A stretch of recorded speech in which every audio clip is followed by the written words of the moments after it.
Hello everyone, my name is Chrissy. Welcome back to my channel. Happy New Year! I wanted to get this video out basically talking about a little bit about 2016 as well as some plans that I have for this upcoming year. So 2016, finally over. I don't know about any of you, but for me personally it's been kind of an interesting year. There was a lot of bad, but there also was some good. So I don't know if you'd consider it a bittersweet year or what, but either way, it was what it was, and I'm just glad to say that it's over. I don't know, as I said, there was some good and there was some bad. So I just wanted to talk a little bit about some of my main experiences, basically, um, just as a farewell to 2016. Probably the main things was a lot of drama between my family members, three in particular. The first one was my cousin. So I lived with her for about a year and a half because I couldn't stay at the place that I was staying.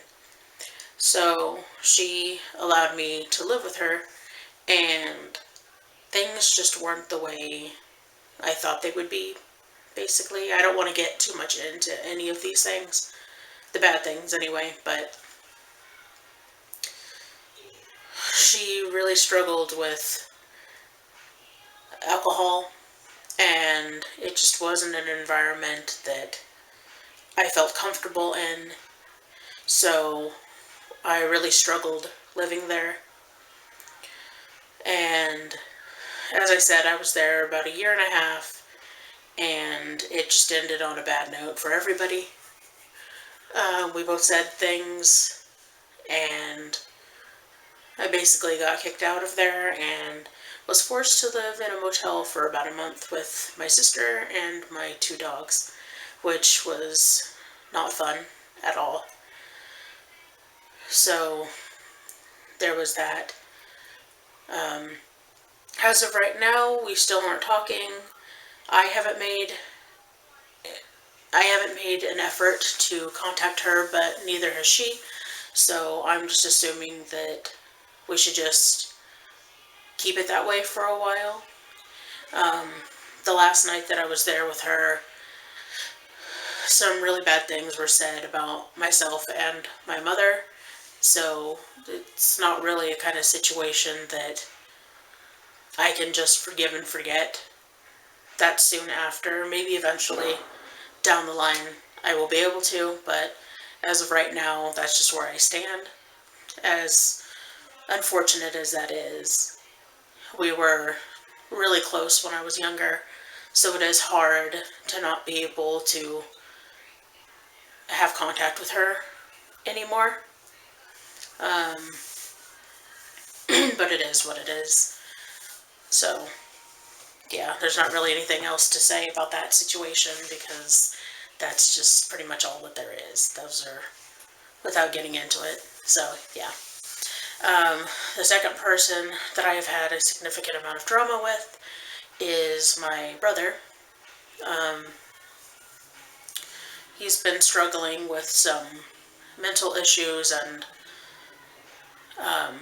some substance abuse, and it has forced him to be very angry and aggressive toward myself and my sister and our house. I'll get into that later, but I'm living in an apartment right now, and he basically, on probably 3 different occasions, said that he was done with the way he was living, and he wanted to get clean, and he asked to stay with us until he did so. So 3 times we allowed him to stay with us. All 3 times ended badly. and he just got aggressive, and it just got hard, so we had to tell him to leave. And after that, he would basically try to break into our house. He would yell outside of our house at all hours of the day and night. He would come at wacky times and start a bunch of things, banging on the doors and windows, ringing the doorbell, as I said, yelling, just throwing up this huge fuss. He's broken things. It just got really bad. I had to resort to calling the police a few times, and by the time they'd get here, he would be gone, so there was not really anything that they can do, except for, it was probably 2 or 3 nights ago, it got really bad, because again, he wanted to stay. He said that he was done for real this time, and I just couldn't have it anymore, because I need to protect myself, my sister, and our house, obviously. I can't lose my housing situation, so I just can't do it.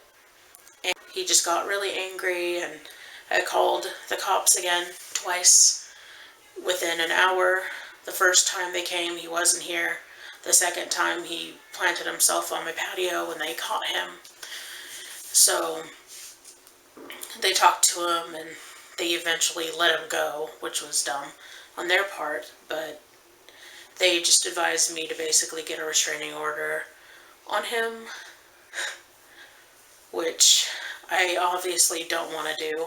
That breaks my heart to even consider doing that. He's my brother, my only brother, and I obviously don't want to see him suffer. I hate seeing what's happening to him, but at the same time, he made his own decisions, and I can't allow him to ruin my life or my sister's life because of the choices he made. So as of right now, I don't know if I'm going to follow through with the restraining order. I very well might,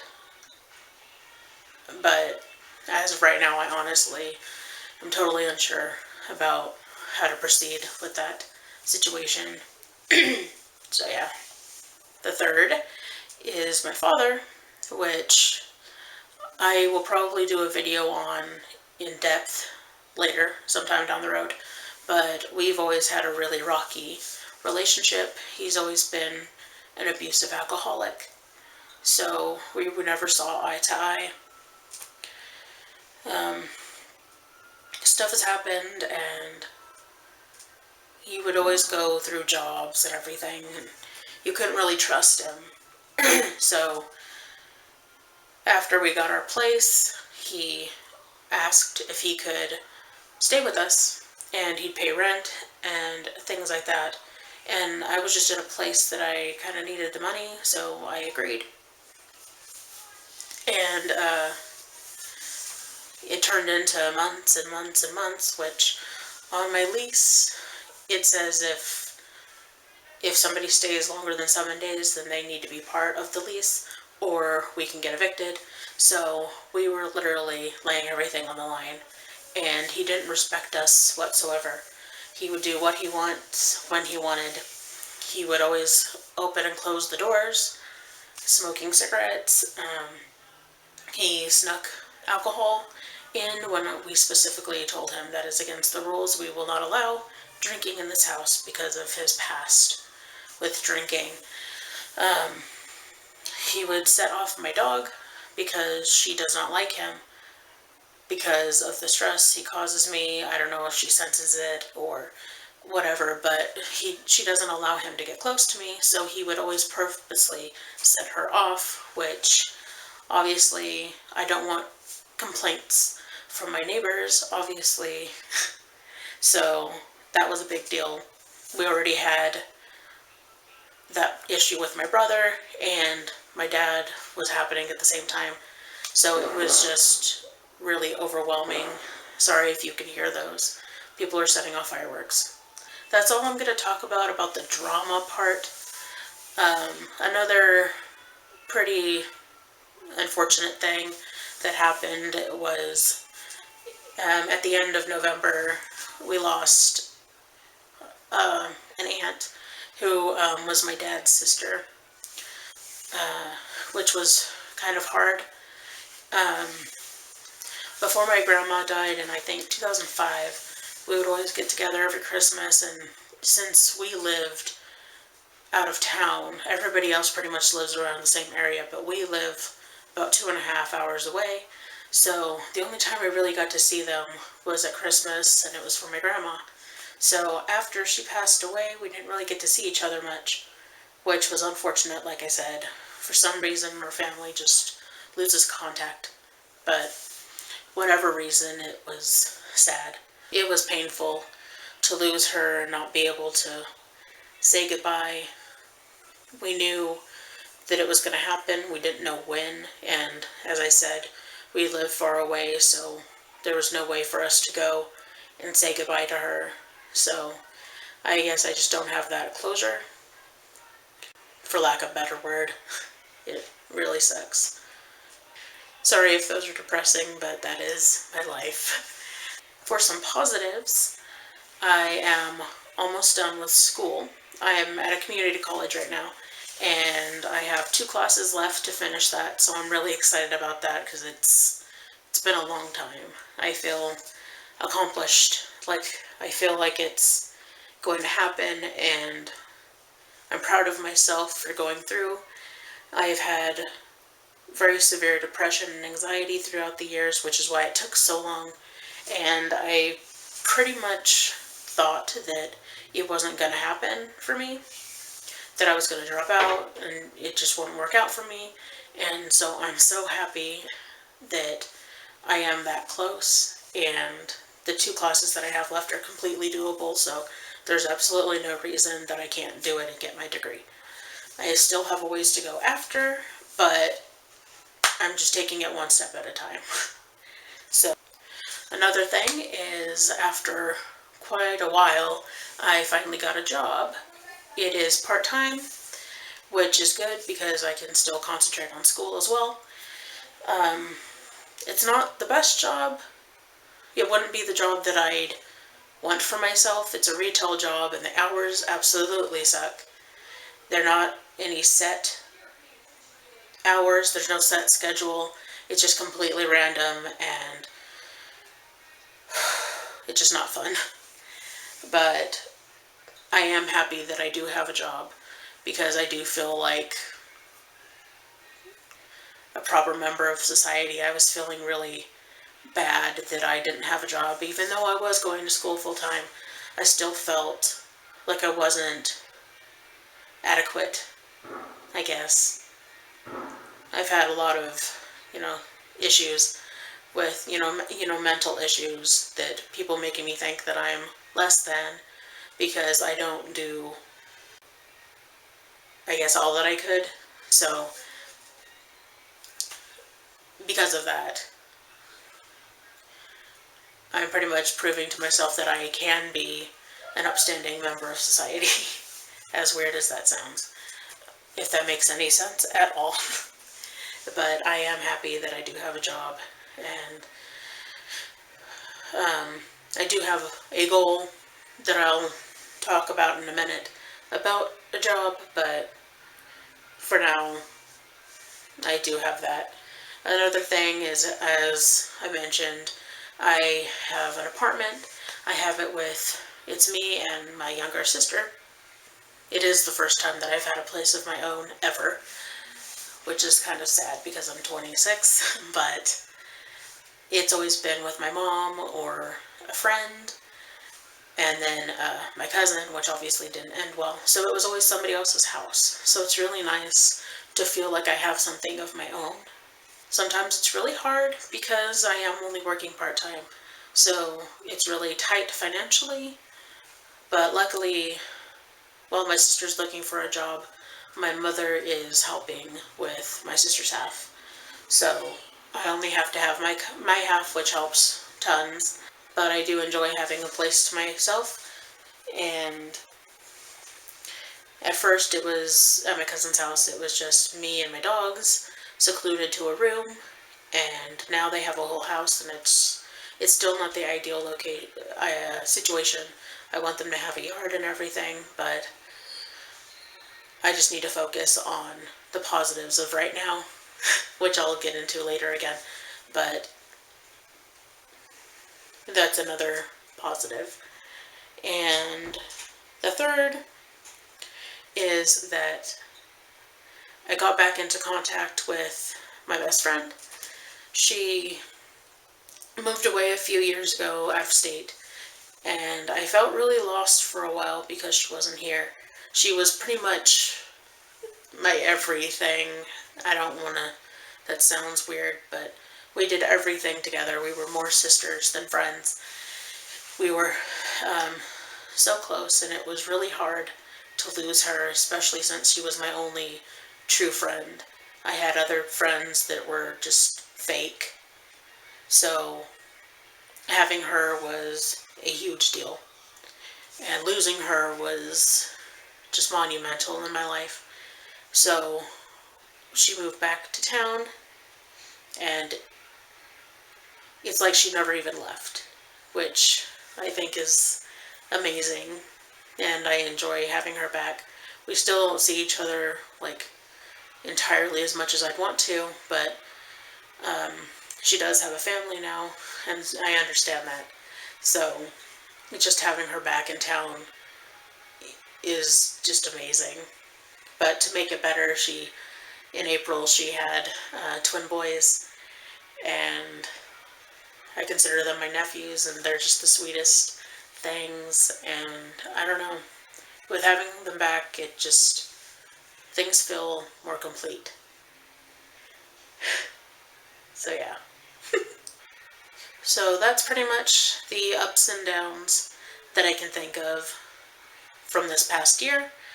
Now looking forward, I have a few goals and resolutions, whatever you want to call them, but I do have these plans. So my main one is to go vegan, which I will be starting, obviously, in 20 minutes. My sister's been vegan for almost a year now, the one that I live with, so I have somebody to really ease me into it. I have been wanting to go vegan for a while, but it just hasn't happened, so I decided that that needs to be my major change of the year. So I will be going vegan, and in addition, she's also going on a diet. I have to look on my phone. It's called the WSLF, whole starch, low fat. So it's a little bit restrictive, but it seems really good, and it's just a month-long thing. So in addition to going vegan, in January I will also be doing that diet. So I'm looking forward to doing that because I do need a major lifestyle change. The second one is to be more active. When I'm not at work, while I'm at work, I stand the entire time and I walk. So I pretty much am active at work. But when I'm not, then I pretty much just sit. I'm in front of the computer or my tablet or what have you. So my plan is to start walking every day, even if it's around my apartment complex. I want to take the dogs on walks at night, and my sister is joining me. So we can pretty much support each other. So we'll be doing that. My third goal is to get a better job. As I've said, the hours absolutely suck. And since the hours are the way that they are, there's no way to have a sleep schedule or any sort of routine at all, which your body really takes a toll. I don't know, on my body at least. It's a really big deal, and I definitely tell a big difference since I've had this job. So I really want to find something with a set schedule. I don't care what schedule it is, but I just need a routine. So that's one of my goals. Another one is to be more organized. My apartment isn't the cleanest, and it's really hard to keep track of all the different dates and times of, school schedules. I'm going to be working, going to school, and I have a YouTube channel now. So those are three major things that you need schedules for. So my goal is to get a planner and actually use it. I've had planners in the past, but then I use it for a month and then I just forget. My goal is to really keep track and be more organized in general, finding organizational solutions for my house to get things, to have a place for everything and just to make everything look nice. My fifth goal is to learn ASL, which is sign language. I've been very, very slowly learning it in the past couple years. I've always been intrigued by it, and I plan on being a school psychologist later on, so it actually would be really helpful to know sign. So I really plan on learning it more in depth this year. I have an app that I've already been using that's really helpful, and it helps you learn like 5 words a day, which anything now will be helpful, but I really need to start learning because I want to be fluent in sign. My second to last is more of a general thing, and that's to be more positive. I am very bad at seeing the negative in every situation, and that's what I focus on. I have anxiety, which doesn't help, so I think so much about the negative in situations that I get anxious and then I just freak out. So I really need to train myself to think about the positives more. Like I was talking about the apartment and the work and the job, how like it's not the job that I want, but that's focusing on the negative. I need to focus, at least I have a job, at least I have an apartment, things like that. I need to stop focusing on the negative and be more excited about the things that I have and how fortunate I actually am. My last goal is to live in the moment. I am really bad at focusing so much on the future that that's where all my energy goes, and then I fail to have experiences in the now, and that's horrible. I don't take my friends up on, adventurous things, going to the beach or, going to see a movie. I think about the future too much, and it's basically just making my life pass without doing anything. And that's sad, and I don't want that kind of life. So I really need to focus more in the now and enjoy things as they come. Savor every moment because you do only live once. So I need to start acting like it. Alright, so that's all the think backs and resolutions that I have for you. In the comments, please tell me a major occurrence that happened this past year and something that you wish to accomplish in this coming year. And I will speak to you all soon. Have a great year.